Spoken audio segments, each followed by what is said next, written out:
সিঁড়ি বেয়ে উঠতে শুরু করলো অফিসার। পেছনে তাকিয়ে ইশারা করলো অভিযাত্রীদের ওঠার জন্যে। কোথায় নিয়ে যাচ্ছে আমাদের? বিড়বিড় করলো মুসা। আল্লাহ রে, কি যে আছে কপালে। জেলখানা না তো, আপন মনেই বলল কিশোর। মারছে রে, চেঁচিয়ে উঠল মুসা। এই কিশোর, জেলখানা বলছো কেন? সেই রকমই মনে হচ্ছে আমার, তাই। আমারও মনে হচ্ছে। ওমর সায় দিল। অনেক বন্দরেই কাস্টমস অফিসে জেলখানা না হোক অন্তত হাজতখানা থাকে, আর এটা তো ডাকাতেরই দেশ।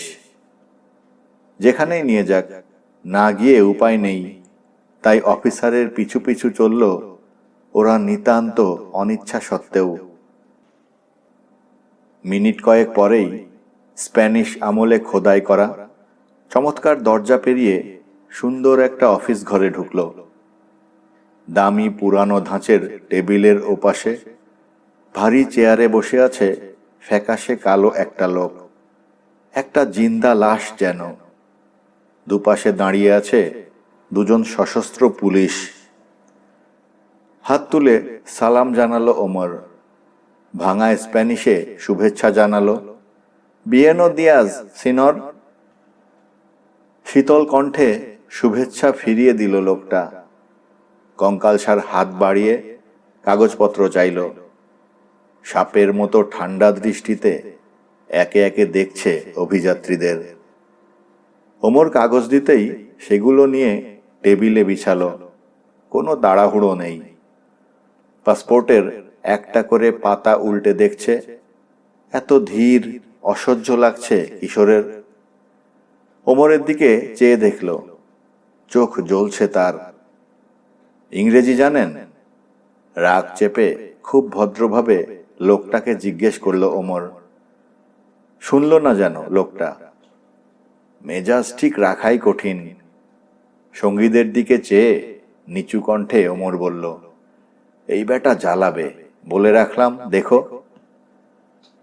খুব ধীরে গড়িয়ে যাচ্ছে সময়। হাই তুলল মুসা। অস্বস্তি প্রকাশ করছে বব হাত পা নেড়ে। কিশোর আর ওমর শান্ত রয়েছে। জানে অস্থির ভাব দেখালে আরো বেশি দেরি করবে লোকটা, তাদেরকে কষ্ট দেওয়ার জন্যে। অবশেষে মুখ তুলে তাকালো লোকটা। তীক্ষ্ণ কণ্ঠে কিছু বলল। কি বলল? জানতে চাইল মুসা। পুরোপুরি বুঝিনি, বলল ওমর। কাগজে গোলমাল আছে, এই রকমই কিছু বলল। ডেস্কের কাছে গিয়ে দাঁড়ালো সে। চলল দীর্ঘ কথা কাটাকাটি। ভাঙা স্প্যানিশে থেমে থেমে কয়েকটা শব্দ উচ্চারণ করে চলল ওমর। আর অমনি মেশিন গান ছোটায় জিন্দা লাশ। শেষে হাল ছেড়ে দিয়ে অসহায় ভঙ্গিতে হাত নাড়ল ওমর। সঙ্গীদের দিকে তাকিয়ে বলল, বেটা বলছে আরেকটা কি কাগজ নাকি? বেটার মাথা ছিল, আনতে ভুলে গেছি আমরা। কি করতে বলছে? জিজ্ঞেস করল কিশোর। জিজ্ঞেস করিনি, করছি। আবার লোকটার দিকে ফিরল ওমর। ওমরকে কিছু বলে কড়া গলায় কি যেন আদেশ দিল লোকটা। মার্চ করে দরজার দিকে চলে গেল পুলিশ দুজন। সঙ্গীদের জানালো ওমর। বলছে সব ঠিক হয়ে যাবে, তবে অপেক্ষা করতে হবে আমাদের। এখন এই দুজনের সঙ্গে যেতে হবে। এসো যাই, কথা না শুনলে আরো খারাপ হবে। পুলিশদের পিছু পিছু আরো কিছু সিঁড়ি পেরিয়ে সাদা চুনকাম করা একটা ঘরে এসে ঢুকল। আসবাবপত্র বলতে কিছুই নেই। গোটা চারেক কাঠের কাঠামো যেন শুধু দেয়াল ঘেঁষে ফেলে রাখা হয়েছে। ওগুলো তক্তপোষ না চৌপায়া না চৌকি, যারা বানিয়েছে তারাই বলতে পারবে। চার অভিযাত্রীকে ঘরে রেখে বেরিয়ে গেল দুই পুলিশ। দরজায় তালা আটকানোর শব্দ শোনা গেল। ভুরু কুঁচকে ওমরের দিকে তাকালো মুসা। কি ব্যাপার? বুঝতে পারছি না। আস্তে মাথা নাড়ল ওমর। কাগজপত্রে কোনো গোলমাল নেই, আমি শিওর। তাহলে আটকালো কেন? নিশ্চয়ই ঘুষ খাওয়ার জন্যে। চেয়ে ফেললেই পারে। যত তাড়াতাড়ি চাই ততই আমাদের জন্যে মঙ্গল। ঘুষ? হাতের আঙুল মুঠো হয়ে গেছে মুসার। এটা বাড়তি ইনকাম এখানকার লোকের, কিশোর বলল। কিছুই করার নেই, চাইলে দিতে হবে, নইলে ছাড়বে না। গালি দিল ওমর। দাঁত দিয়ে জোরে নিচের ঠোঁট কামড়ে ধরল সহকারী গোয়েন্দা। মরা হারামিটার নাক ভেঙে দিতে পারতাম। বিষণ্ণ হাসি হাসল ওমর। আইন কানুন ছাড়া এসব ছোট ছোট রাজ্যের এই রীতি। দুনিয়ায় এমন জায়গা আরো অনেক আছে। ঘুষ চাইলে দিয়ে দেয়া ভালো, নইলে গোলমাল পাকিয়ে এমন অবস্থা করে ফেলবে, শেষে কয়েক গুণ খরচ করেও পার পাওয়া মুশকিল। ওরা সবই পারে। এই যে হাজতে এনে ভরে রাখলো, কি করতে পারলাম? চুপ করে গেল মুসা। কিশোর চুপচাপ, বব মন মরা।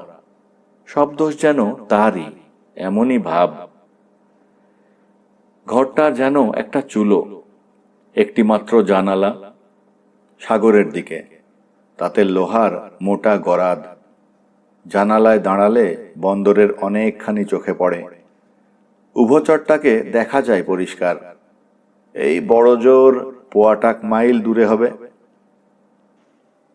দীর্ঘ সময় যেন আর কাটতে চায় না। এক যুগ পর যেন 1 ঘন্টা পেরোলো, আরেক ঘন্টা, আরো 1 ঘন্টা। বনে ঢাকা পাহাড়ের ওপারে অস্ত যেতে শুরু করলো লাল টকটকে সূর্য।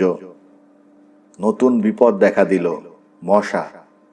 বিশাল এক এক ঝাঁক জানালা দিয়ে ঘরে এসে ঢুকছে যেন মশার মেঘ। বিচিত্র গান গেয়ে ঘুরে ঘুরে উঠতে লাগলো মাথার ওপর, যেন বলছে, কি মিয়ারা, আছো কেমন? দাঁড়াও দাঁড়াও, আলোটা খালি যাক, তারপর শুরু করব।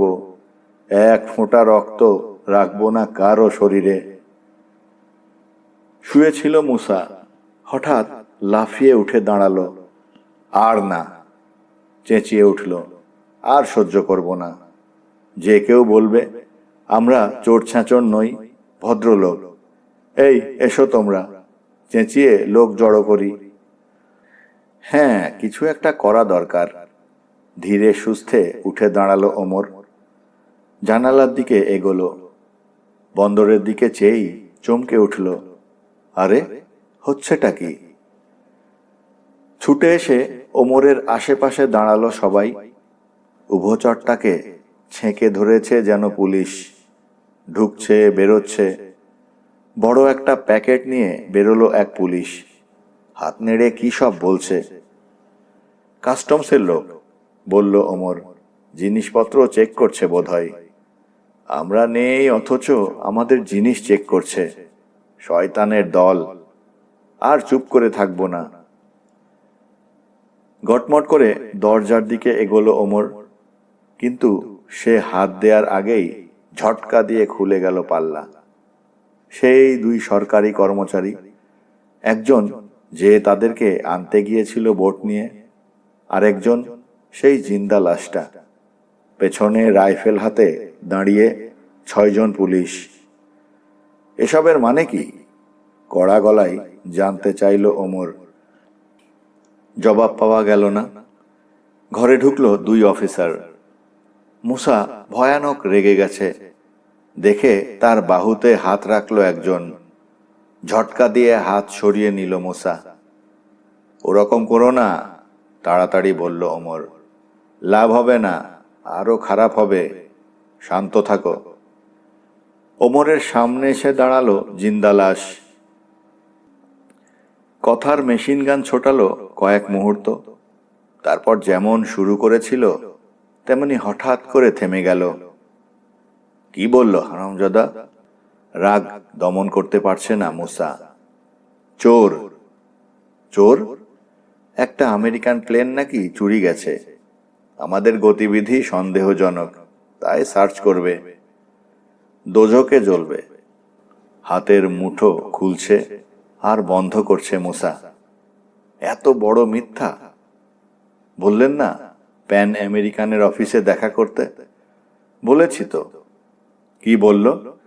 ডিপার্টমেন্টাল বস ছুটিতে, ম্যালেরিয়া হয়েছে, তাই পাহাড়ের ধারে কোথায় নাকি হাওয়া বদলাতে গেছে। অফিসের অন্য কেউ কিছু বলতে পারল না। ঢোক গিলল মুসা। কথা হারিয়েছে। আস্তে করে বলল কিশোর। আরেকটা মিথ্যে, ষড়যন্ত্র। বোঝাই যাচ্ছে। মাথা দোলালো ওমর। কিন্তু করার কিছু তো দেখছি না। সার্চ করতে চাইছে, মানা করতে পারবো না, তাহলে সুযোগ পেয়ে যাবে। ওরা খালি ছুতো খুঁজছে এখন। জেলে নিয়ে গিয়ে একবার ভরে দিলে কমাস আটকে থাকবো কে জানে। বাহ, চমৎকার জায়গা খুঁজে বের করেছি, মুখ মাখালো মুসা ঘাঁটি করার জন্যে।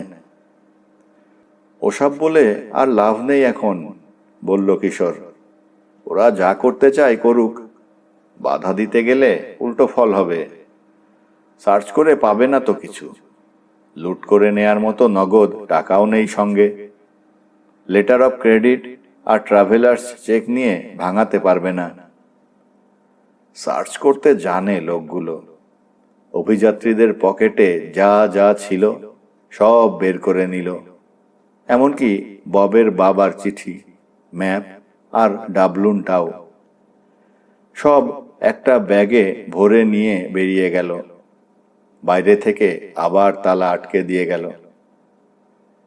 কিছুক্ষণ কেউ কোনো কথা বলল না।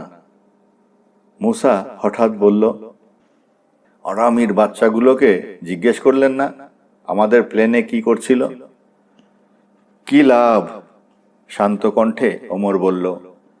বড় বেশি রেগে গেছো তুমি মুসা, মাথা ঠান্ডা করো। এমন অবস্থায় উত্তেজিত হয়ে পড়লে বিপদ আরো বাড়বে। ভেবো না এত সহজেই ছেড়ে দেব বেটাদের। আমি বেদুইনের বাচ্চা, এখনো সময় হয়নি কিছু করার। কিন্তু মোহর আর ম্যাপটাও তো নিয়ে গেল। উদ্বিগ্ন হয়ে পড়েছে বব। গেছে গেছে, কি আর করা। হাত নাড়ল ওমর। বাধা দিলেন না? কি হতো, রেখে যেত? সন্দেহ আরো বাড়ত ওদের। এমনিতে কি সন্দেহ হবে না? কোনো কারণ দেখি না। মোহরটা একটা সাধারণ সুভেনির। আর ম্যাপ থাকতেই পারে বিমানে, পাইলটের দরকার পড়ে। আমার ম্যাপই তোমার কাছে ছিল, বলতে অসুবিধে কি? কিন্তু ম্যাপটা একটু অন্য ধরনের। এটা বোঝার বুদ্ধি নিশ্চয় ওদের আছে। মোহর আর ম্যাপ মিলিয়ে যদি গুপ্তধন ভেবে বসে। জানালায় দাঁড়িয়ে বাইরে তাকিয়ে চুপচাপ ভাবছে কিশোর। হঠাৎ ডাকল, এই দেখে যাও জলদি। কি? দুই লাফে কিশোরের পাশে চলে এলো মুসা। এখন বুঝতে পারছি সব। কেমন যেন খুশি খুশি শোনালো কিশোরের কণ্ঠ। দেখো সরকারি লোকের সঙ্গে কে যাচ্ছে। ওই গরিলা মুখটাকে চিনতে পারছো? খাইছে হ্যামার। হাসলো কিশোর। বুঝতে পারছো তো এখন কেন কি ঘটছে? দিনের আলোর মতো পরিষ্কার। বেটা তো একটা আস্ত গরিলা, ওমর বলল। কিন্তু এখানে কি করছে? এখান পর্যন্ত ধাওয়া করবে ভাবিনি। প্যান্টের পকেটে দুহাত ঢুকিয়ে ঘুরে দাঁড়ালো কিশোর। একবারও যদি মনে পড়তো অন্য ব্যবস্থা করতাম। কিন্তু ও কি করে জানলো আমরা এখানে আসছি? মুসা, বব, বলল কিশোর।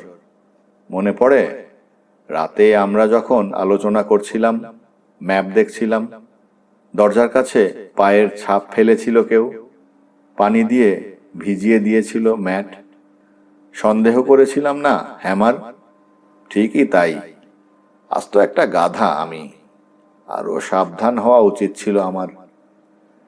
সে রাতের পর লস অ্যাঞ্জেলসে আর হ্যামারের চেহারা দেখিনি। কেন সন্দেহ করলাম না কিছু? আসলে ধরেই নিয়েছিলাম সে মাথা মোটা একটা খুনে, বুদ্ধিশুদ্ধি আছে ভাবিনি। দরজার বাইরে দাঁড়িয়ে আমাদের আলোচনা শুনে জেনে নিয়েছে আমরা কোথায় আসছি। আগেই এসে বসে আছে এখানে, ভজিয়ে রেখেছে সরকারি দোস্তদের। সে নাবিক, এর আগেও এখানে তার আশাটা বিচিত্র কিছু নয়। হয়তো তখন থেকেই জানাশোনা। না, সবকিছু ওলট পালট করে দিল মিস্টার গরিলা। কিন্তু আমার ম্যাপ আর মোহরের কি হবে?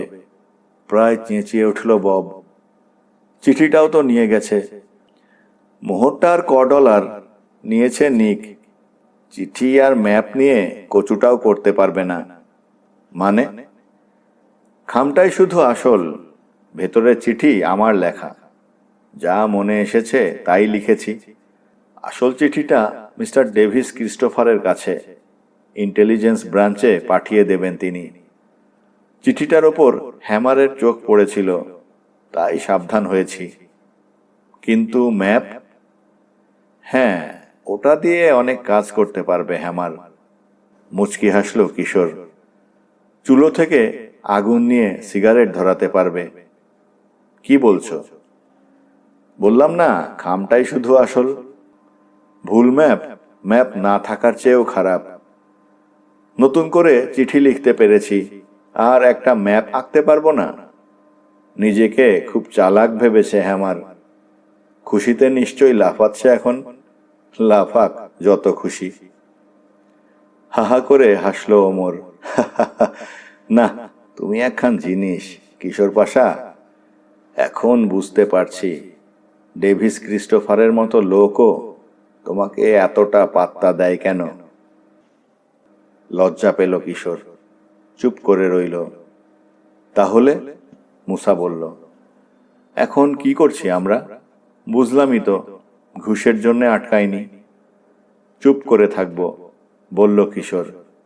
দেখি না কি করে। কি? এখানে সারা রাত? ওরা রাখলে থাকতেই হবে। শান্ত কিশোরের কণ্ঠ। প্রায়ই অবাক হয় মুসা। সাংঘাতিক বিপদের সময়েও উত্তেজিত হয় না গোয়েন্দা প্রধান। এত শান্ত রাখে কি করে নিজেকে? হ্যামারের যা দরকার পেয়েছে, ওগুলো নিয়ে ও এখান থেকে চলে গেলেই হয়তো আমাদের ছেড়ে দেয়া হবে। সূর্য অস্ত গেছে। সবুজ জঙ্গলের ওপর আকাশের গাঢ় নীলিমা বেগুনি হতে শুরু করেছে। মাঝে মাঝে লাল ছোপ। শিগগিরই কালো হয়ে যাবে সব রং। রাত নামল। হঠাৎ করেই বড় বেশি নীরব হয়ে গেল চারদিক। উষ্ণমণ্ডলের গভীর নীরবতা। অভিযাত্রীদের ওপর এসে ঝাঁপিয়ে পড়ল মশার পাল। খিদেই পেট জ্বলছে, গরম। তার ওপর এই মশার মাঝে কি করে যে রাতটা কাটবে কে জানে।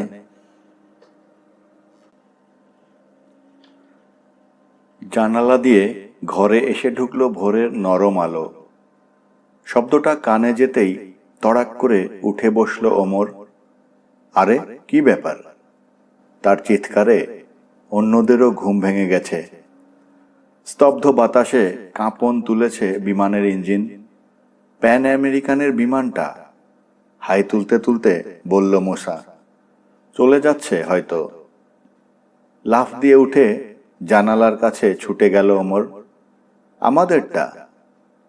অন্যেরাও ছুটে এলো জানালার কাছে। পোতাশ্রয়ের মুখের দিকে এগিয়ে যাচ্ছে সিকোরস্কি। কি করছে? বিড়বিড় করল। প্যান আমেরিকানের কেউ সরিয়ে নিচ্ছে, বলল মুসা। জাহাজ টাহাজ ঢুকবে হয়তো, জায়গা করে দিচ্ছে। আমার মনে হয় না, মাথা নাড়ল ওমর। জাহাজ ঢোকার অনেক জায়গা আছে, দেখছো না খোলা সাগরের দিকে যাচ্ছে। ঝাপটা দিয়ে ঘুরে দাঁড়ালো সে, এগোলো দরজার কাছে। এই সময় খুলে গেল পাল্লা। একজন পুলিশের হাতে খাবারের ট্রে। তাতে একটা জগ, কয়েকটা কাপ পিরিচ, একটা পাউরুটি আর কিছু ফল। পেছনে রয়েছে আরো দুজন। সামনের লোকটার পাশ কাটিয়ে অন্য দুজনকে ধাক্কা দিয়ে সরিয়ে ছুটে গেল ওমর। এক এক লাফে 2-3টে করে সিঁড়ি টপকে নেমে এলো পথে। এক ছুটে পথ পেরিয়ে একেবারে পানির ধারে। বিমানটা তখন অনেক দূরে, পোতাশ্রয়ে ঢোকার মুখের বাইরে। থমকে দাঁড়ালো সে। বোবা হয়ে কয়েক মুহূর্ত চেয়ে রইল সেদিকে। তার পেছনে এসে দাঁড়ালো কিশোর, মুসা আর বব। খানিকক্ষণ গুম হয়ে থেকে ঘুরে তাকালো ওমর প্যান আমেরিকান হ্যাঙ্গারের দিকে। সাদা পোশাক পরা কয়েকজন লোক চেয়ে রয়েছে উভচরটার দিকে। তাদের দিকে দৌড়ে গেল সে। প্লেনটা কে নিল জানেন? হাত তুলে উভচরটাকে দেখিয়ে বলল ওমর। নিশ্চয়ই, বলল হাসি মুখ এক তরুণ। প্যান আমেরিকানের এক মেকানিক। বুকের কাছে এমব্রয়ডারি করা প্রতীক চিহ্ন আর লেখা দেখেই সেটা বোঝা গেল। আপনারা এনেছিলেন না? হ্যাঁ, ওকে তাই বলছিলাম, পাশের সহকর্মীকে দেখিয়ে বলল তরুণ। গতকাল নামতে দেখেছি আপনাদের, তীরে উঠতে দেখেছি। এখানে তেল ভরে খাঁড়ির বারের ডিপো থেকে নিলেন কেন? ভ্রু কুঁচকে গেল ওমরের। খাঁড়ির ধারে তেল নিতে কখন গেলাম? কাল রাতে কয়েকজন লোক গিয়ে ওখানকার ডিপো থেকে তেল আনলো, ওই বিমানটার কথা বলে। নিঃশ্বাস ভারী হয়ে এলো ওমরের। আমাদের সব কাগজপত্র নিয়ে গেছে পুলিশ। চোর সন্দেহে আটকে রেখেছে সারা রাত। তিক্ত কণ্ঠে সে বলল, তার মানে প্লেনটা জালিয়াতি করে নিয়ে গেল আমাদের কাছ থেকে? আস্তে মাথা ঝোঁকালো তরুণ মেকানিক। হ্যাঁ, তাই তো মনে হচ্ছে। ফাঁদে ফেলেছিল আপনাদের। শব্দ করে হাসলো তার সহকর্মী, কিন্তু হাসিতে প্রাণ নেই। ওই খাট্টাসগুলো, ওরা না পারে কি? ভালো মতোই চিপিতে ফেলেছিল। জিনিসপত্র লুটপাট করবে এটাই ধরে রেখেছিলাম, কিন্তু বিমান নিয়ে ভাগবে? কারা নিল? হ্যামারকে দেখলাম, গরিলাটা। কিন্তু সে তো প্লেন চালাতে জানে না। তার দোস্ত নাকি জানে। গত সপ্তাহে এসেছিল হ্যামার, সিডনি নামে আরেকজনকে সঙ্গে নিয়ে। একটা প্লেন চাইছিল। জিভ দিয়ে শুকনো ঠোঁট ভেজালো ওমর। আর কি কি করেছে? শহরে কি করেছে না করেছে জানি না, তবে আমার বসকে বলছিল তাদের একটা প্লেন দরকার, খুব নাকি জরুরি। ভাড়া বাকি রাখতে চেয়েছে। বস তাই রাজি হয়নি। শহরে অবশ্য বার 2 অ্যালেন কিনির সঙ্গে দেখেছি ওকে। কিনি পুলিশের চিফ, এটা সরকারি টাইটেল। আসলে ও এখানকার গ্যাং লিডার, ডাকাতদের চিফ। মরাটা না তো? ভালো নাম দিয়েছেন। হ্যাঁ, মরাটাই। ওর কাছ থেকে দূরে থাকবেন সাহেব, বিপদে পড়বেন নইলে, এই বলে দিলাম। খুব খারাপ লোক। সেটা আমরা বুঝেছি। মাথা কাত করল ওমর। আমাদের প্লেনে কজন ঢুকেছে দেখেছেন? না, আমি দেখিনি। মাথা নাড়ল তরুণ। সহকর্মীর দিকে তাকালো। সেও মাথা নাড়ল। আমি দেখেছি। এগিয়ে এলো আরেক মেকানিক। 4 জন। হ্যামার, তার মাতাল দোস্ত সিডনি, ইমেট চাব আর ম্যাবরি। ইমেট চাব? ঠোঁট ছড়ালো ওমর। ম্যাবরি? এ কেমন নাম? যেমন নামের বাহার তেমনি লোক, হারামির এক শেষ। ইমেট চাব এসেছে নিউ ইয়র্ক থেকে। পুলিশ খুন করে পুলিশের তাড়া খেয়ে পালিয়ে এসেছে। এখানে এসে শাস্তি তো দূরে থাক, উল্টো পুলিশের সহযোগিতা পাচ্ছে। আছে রাজার হালে। পানির ধারে একটা হোটেল চালায়, যত রকম বেআইনি ব্যবসা আছে সবই করে। সঙ্গে পিস্তল রাখে সব সময়। ওর সামনে দাঁড়াতে চাইলে মেশিন গান নিয়ে যেতে হবে আপনাকে। আর ম্যাব্রি? ম্যাব্রি ভেনাবল, নিগ্রো। ওর মতো শয়তান লোক খুব কমই আছে। অ্যালেন কিনির পোষা কষাই, যত রকম কুকাজ আছে সবই করে। 2 পকেটে 2টো খুর থাকে সব সময়। আমার এক দোস্ত ব্যক্তিগতভাবে চেনে ম্যাব্রিকে। সে বলেছে খুর দিয়ে মানুষ জবাই করে নাকি দারুণ আনন্দ পায় নিগ্রোটা। এখানে সবাই ভয় করে ম্যাব্রিকে। ও আপনার বিমানে উঠেছে, তার মানে এসবের পেছনে অ্যালেন কিনির হাত রয়েছে। চমৎকার একটা গ্রুপ। কঠিন শোনালো ওমরের কণ্ঠ। এর চেয়ে চমৎকার আর এদিকে টর্চ দিয়ে খুঁজলেও পাবেন না। নাক কুঁচকালো মেকানিক। দ্রুত ভাবছে ওমর। চোখের কোণ দিয়ে দেখতে পাচ্ছে টিলা বেয়ে নেমে আসছে কয়েকজন সশস্ত্র পুলিশ। আপনার বস কোথায়? মেকানিককে জিজ্ঞেস করল সে। ওই তো আসছে। ওমরের পেছনে দেখিয়ে বলল মেকানিক। এখানকার অফিস সুপার, নাম হোসবার্গ। বোঝাতে পারলে তার কাছে সাহায্য পাবেন। ঘুরে দাঁড়ালো ওমর। হাসি খুশি একজন লোক এগিয়ে আসছে। চওড়া কাঁধ, গায়ে ধবধবে সাদা হাওয়ায়ান শার্ট, পরনে সাদা প্যান্ট, পেশিবহুল শরীর। কাছে এসে দাঁড়ালো সুপারিনটেন্ডেন্ট। Good morning. হাত বাড়িয়ে দিল ওমর। এইমাত্র আমার প্লেন চুরি গেল। তাই নাকি? হাসলো হোসবার্গ। এইমাত্র দেখলাম গেল। আপনাকে এখানে দেখে ভাবছিলাম ব্যাপার কি, এখন বুঝলাম। পালিয়ে যাবে কোথায়? আপনার এখানে ওয়্যারলেস আছে? আছে। গুড। এগিয়ে আসা পুলিশদের দিকে চেয়ে দ্রুত বলল ওমর। আসছে, শুনুন। আমার নাম ওমর শরীফ। নিউ ইয়র্কে আপনাদের হেড অফিসে চেক করতে পারেন ইচ্ছে করলে। যে বিমানটা নিয়ে গেল আপনাদেরই, নিশ্চয় জানেন। গত সপ্তাহে ভাড়া নিয়েছিলাম। আরেকটা প্লেন এখন দরকার আমাদের। ওই প্লেনটা দেখা যায়? ভাড়া? বিক্রিও করতে পারেন। ওমরের চোখে চোখে তাকালো বার্গ। এটা কি করে দেই? ধীরে ধীরে বলল সে। একটাই আছে, রিজার্ভ রেখেছি, জরুরি কাজের জন্যে। আমার কাজটাও খুব জরুরি। কাছাকাছি আরেকটা বেস কোথায় আপনাদের? ম্যারাকিবো। তার মানে খবর পাঠালে কয়েক ঘন্টার মধ্যেই আরেকটা প্লেন আনিয়ে নিতে পারবেন। এটা দিয়ে দিন আমাকে। নিউ ইয়র্ক যদি বলে, তাহলে এখনই যান। প্লিজ খবর দিন। আমার কাগজপত্র সব কিনির কাছে, আনতে যাচ্ছি। যদি প্লেনটা আমাকে দেন তো পেট্রোল ট্যাঙ্ক ভরে দেবেন খুব তাড়াতাড়ি। দেখি কি করা যায়। আর 24 ঘন্টা খাইনি, কিছু খাবার যদি। হাত তুলল সুপারিনটেন্ডেন্ট। ওসব হবে, যান, এসে পড়েছে, সাবধানে থাকবেন। থ্যাঙ্কস বলে ঘুরল ওমর। এসে গেছে পুলিশেরা। তাদের সঙ্গে সেই অফিসার যে মোটর বোটে করে এসেছিল নিতে।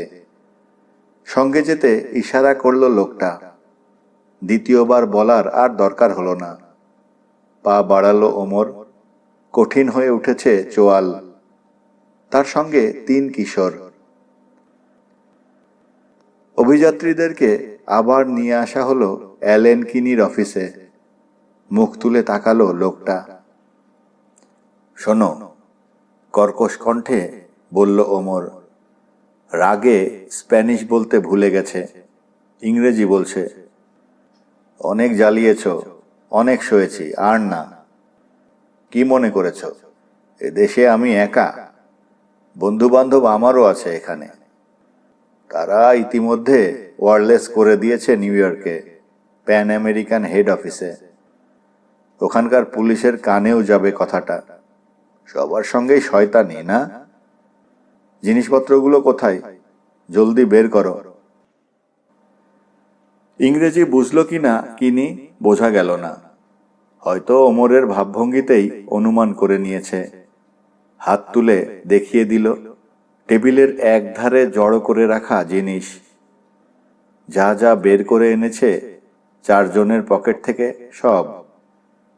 নাটকীয় ভঙ্গিতে কঙ্কালসার হাত নেড়ে শান্ত কণ্ঠে কিছু বলল স্প্যানিশে। কি বলল শয়তানের বাচ্চা?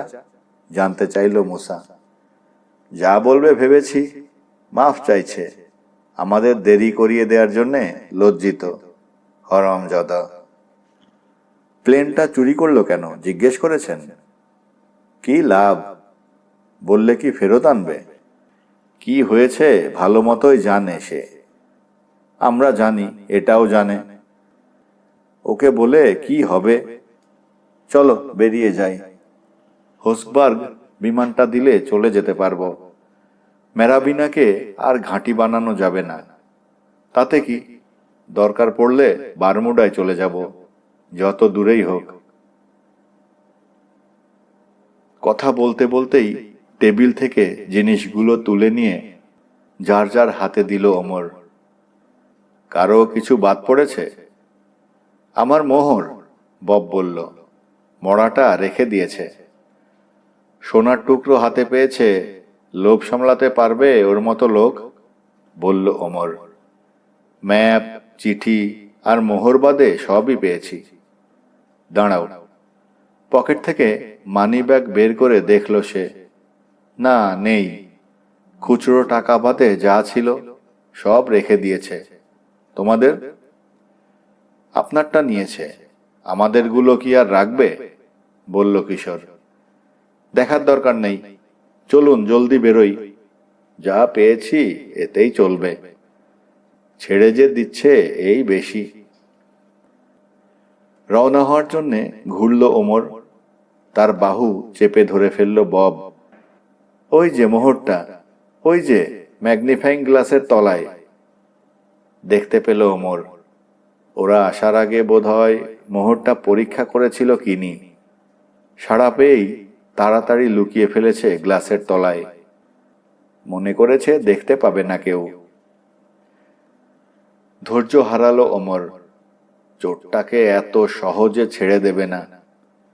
কিছুটা শিক্ষা অন্তত দেয়া দরকার। হাত বাড়িয়ে তুলে নিতে গেল মোহর। বাধা দিলেই কষে চড় লাগিয়ে দেবে। লাফিয়ে উঠে দাঁড়ালো কিনি।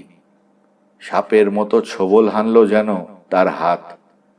ওমরের আগেই তুলে নিল মোহরটা। চোরের বাচ্চা চোর, গলা দিয়ে উঠল ওমর। মুঠো হয়ে গেছে হাত।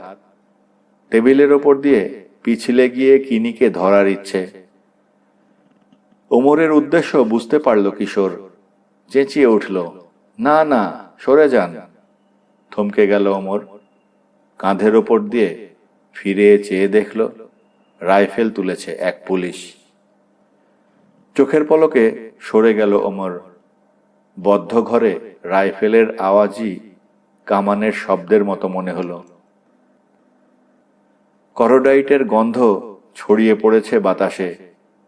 প্রচণ্ড শব্দের রেশ মিলিয়ে যেতেই বড় বেশি নীরব মনে হল। শুধু দূর থেকে ভেসে আসছে তীরে আছড়ে পড়া ঢেউয়ের শব্দ। কিন্তু এসব খেয়াল করছে না ঘরের কেউ। বোবা হয়ে চেয়ে আছে কিনির দিকে। স্থির হয়ে আছে কিনি। মোহর ধরা মুঠোবদ্ধ হাত দিয়ে বুক চেপে ধরেছে। শার্টের ওখানটায় রক্তে লাল হয়ে যাচ্ছে ধীরে ধীরে। পুরো 2 সেকেন্ড একইভাবে দাঁড়িয়ে রইল সে। তারপর দুড়ুম করে পড়ল টেবিলের ওপর। কেঁপে উঠল ঘর। হাত থেকে ছুটে গেছে মোহরটা। সোনালি একটা ধনুক সৃষ্টি করে উড়ে যাচ্ছিল। মাঝপথেই ধরে ফেলেছে ওমর।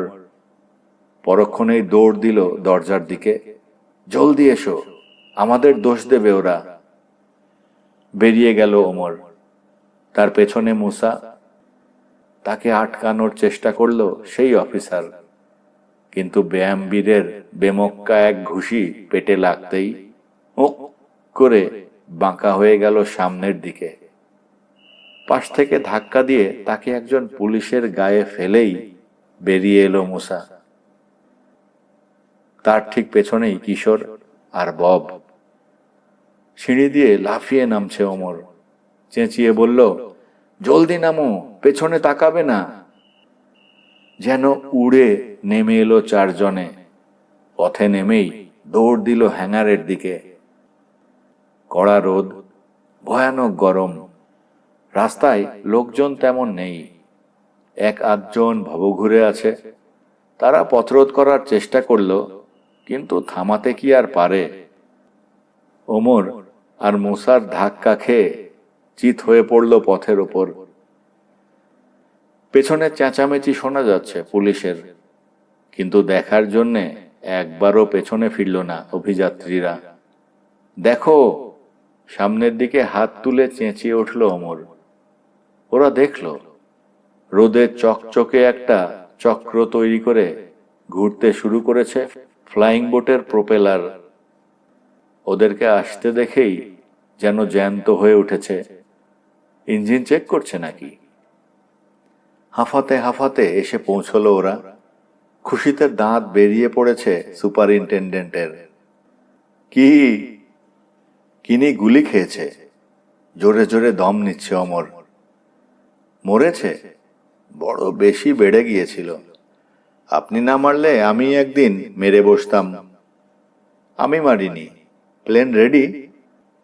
হ্যাঁ, হেড অফিস বলল 1010 দিলেই কিনে নিতে পারেন, কিংবা দৈনিক $250 ভাড়া। 5000 ডিপোজিট রাখতে হবে তাহলে। বার্গের কথা শেষ হওয়ার আগেই চেকবুক আর কলম বের করে ফেলল কিশোর। দ্রুত লিখে চলল। এত দ্রুত জীবনে আর লেখেনি সে। ফড়াৎ করে এক টানে একটা পাতা ছিঁড়ে গুঁজে দিল সুপারের হাতে। চেকটা এক নজর দেখেই বলল বার্গ, ওকে, যান। বার্গ কথা শেষ করার আগেই দৌড় দিল ওমর। তার পেছনে মুসা আর বব, সবার পেছনে কিশোর। একে একে উঠে পড়ল 3 কিশোর। ককপিট থেকে নামলো চিফ মেকানিক। তাকে জিজ্ঞেস করলো ওমর, কত মাইল চলবে তেলে? 1000। আর শোনার দরকার মনে করল না ওমর। উঠে পড়ল ককপিটে। সে সিটে বসতে না বসতেই গুলির শব্দ হলো। বিমানের গা ভেদ করে তার চুল ছুঁয়ে বেরিয়ে গেল একটা বুলেট। ঝট করে মাথা নিচু করে ফেলল সে। মুখে ফুটেছে অদ্ভুত হাসি। থ্রোটল টানল। গর্জন বেড়ে গেল ইঞ্জিনের। নির্দেশ পেয়ে নাক ঘুরে গেল বিমানের। পানি কেটে দুভাগ করে সাদা ফেনা তুলে ছুটল। ঝটকা দিয়ে স্টিকটা সামনে ঠেলে দিল ওমর। তীক্ষ্ণ ছট্টাক আওয়াজ তুলে পানির আকর্ষণ কাটালো বিমানের নৌকার মতো তলা। শূন্যে উঠে পড়ল বিমান। হফ করে চেপে রাখা শ্বাসটা ছাড়ল ওমর। হেলান দিল সিটে। বাঁচলাম। এখানে আসাটাই ভুল হয়ে গেছে, বলল পাশে বসা কিশোর। যাকগে, যা হওয়ার হয়েছে। শিক্ষা তো হলো।